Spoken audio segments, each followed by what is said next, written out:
इस संसार में ईश्वर कई रूपों में जाना जाता है। इनमें से कोई भी रूप बड़ा या छोटा नहीं। परमात्मा का हर रूप समान है। यह संसार परमपिता का ही स्वरूप है जो हर कण में विद्यमान है। भगवान श्री कृष्ण कहते हैं कि हर व्यक्ति को अपने कर्तव्य का पालन करना चाहिए और यही धर्म है।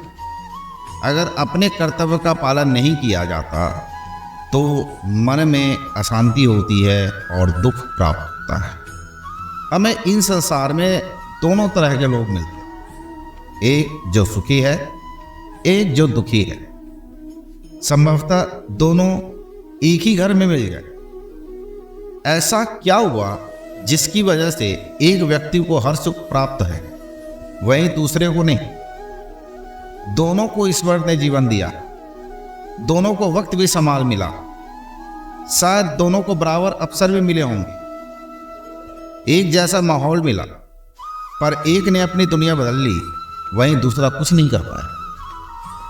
फर्क एक ही है, जो सुखी है उसने अपने धर्म और कर्तव्य का पालन, जब वह विद्यार्थी रहा हो तो उसने अपने कर्तव्य का पालन किया होगा, वक्त का सही इस्तेमाल किया होगा, अपनी मेहनत से अपने वक्त को बदला होगा।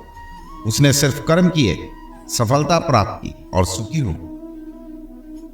एक किसान बंजर जमीन को अपनी मेहनत और लगन से उपजाऊ बनाता है। उस बंजर जमीन को फसलों से लहलहा देता है। वो महीनों कर्म करता है बिना फल की चिंता किए। अगर वो यह सोचने लगे कि मैं मेहनत करूं और कहीं बारिश मिट्टी बहा ले गई तो, या मैं मेहनत करूं अंत में आधी खेत उड़ा ले गई तो, या मैं मेहनत करूं और अंत में कीड़े लग गए तो, अगर किसान ऐसा सोचने लगे तो कभी खेती नहीं कर पाए। मन का स्वभाव है, आसानी से भटक जाता है। अगर जीवन को सफलता की दिशा में ले जाना है तो मन को काबू करना बहुत जरूरी है। श्री कृष्ण कहते हैं बार बार प्रयास करने से धीरे धीरे चंचल मन को भी वश में किया जा सकता है। मन को वश में करने से दिमाग को शक्ति प्राप्त होती है जिससे कार्यों में सफलता मिलती है। अगर मन को वश में नहीं करोगे तो ये आपका सबसे बड़ा शत्रु बन जाता है। आज के वक्त में एक युवा व्यक्ति के लिए मन को काबू में करना अत्यंत आवश्यक है। जब भी आपका मन व्यर्थ में भटके तो अपने माता पिता के बारे में सोचो। यह सोचो कि मुझे अपनी जिंदगी में इतना सफल होना है कि मैं अपने माता पिता को हर वो सुख दे सकूं जिसके बारे में वो सोच सके। अपने माता पिता के त्याग को देखो, अपने घर के वातावरण को देखो, अपनी जिम्मेदारियों को देखो, आपको हिम्मत आ जाएगी। आप अपने मन को काबू में रख सकोगे, अपना कर्म कर सकोगे, अपना लक्ष्य पा सकोगे और कोई वजह नहीं है कि वो पूर्ण ना। श्री कृष्ण कहते हैं तुम अपने विश्वासों की उपज हो। तुम जिस चीज पे विश्वास करते हो तुम वही बन जाते हो। जो स्वयं पर विश्वास करते हुए लक्ष्य की ओर बढ़ते रहते हैं उन्हें सफलता जरूर मिलती है।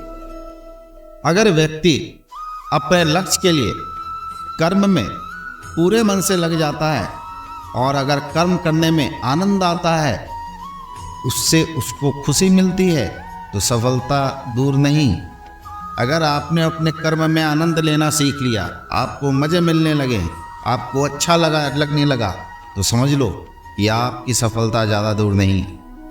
श्री कृष्ण कहते हैं हर व्यक्ति कुछ न कुछ करने के लिए ही पैदा हुआ है। इस संसार में कोई यूं ही नहीं आता। बिना कर्म किए बगैर कोई नहीं रह सकता। फल की चिंता करना व्यर्थ है क्योंकि इससे मनुष्य का मन भटकने लगता है। किसी कर्म से सफलता नहीं मिलती तो क्या हुआ? असफलता भी ज्ञान के द्वार खोलती है। जो व्यक्ति हमेशा स्वार्थ से प्रेरित होकर फल की चिंता करते हुए कर्म करते हैं और सिर्फ फल ही उन्हें कर्म करने को प्रेरित करता है, तो ऐसे लोग दुखी और बेचैन रहते हैं क्योंकि उनका दिमाग हमेशा इसी उलझन में फंसा रहता है कि उन्हें फल क्या मिलेगा, अगर मैं ये करूँगा तो मुझे मिलेगा क्या।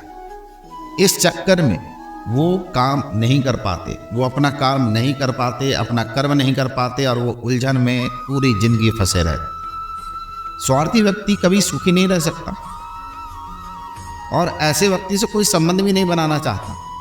इसलिए स्वार्थ से ऊपर उठे और दूसरों के हित का भी सोचें। भगवान श्री कृष्ण कहते हैं हर व्यक्ति को अपने कर्म का पालन करना चाहिए, यही धर्म है। अगर अपने कर्म का पालन नहीं किया जाता तो मन में अशांति और दुख प्राप्त होता है। अपनी पसंद नापसंद मोह वैर को किनारे पे रखकर सिर्फ अपने कर्म पे ध्यान दें। किसी अन्य व्यक्ति का कर्म आपको कितना भी आकर्षित करे, कितना भी अच्छा लगे, उसके प्रलोभन में ना आए। कष्ट में रहते हुए भी अपना कर्म करना दूसरों की नकल करने से श्रेष्ठ है। जीवन में संतुलन भी बहुत जरूरी है। किसी भी चीज की अति से बचें। आज के वक्त में जो युवा है ये उनके लिए समझना बहुत जरूरी है, क्योंकि वो जल्दी भटक जाते हैं और उन्हें जो पसंद है उसकी अति करने लग जाते हैं। जैसे सुख आने पर प्रमाद करना और दुख आने पर निराशा में डूब जाना, दोनों ही गलत है। असंतुलन जीवन की गति और दिशा को बाधित करता है, जिससे अनावश्यक लड़ाई झगड़े, कष्ट और दुख ही मिलता है। जिनके मन विचार और कर्म में संतुलन है उसे ज्ञान मिल जाता है और ज्ञान से ही सदा के लिए शांति और संतुष्टि मिलती है। भूत और भविष्य की चिंता करना व्यर्थ है, वर्तमान ही सत्य है। वर्तमान में जीना सीखिए और उसका पूरा आनंद लीजिए। धन्यवाद। जय श्री कृष्ण।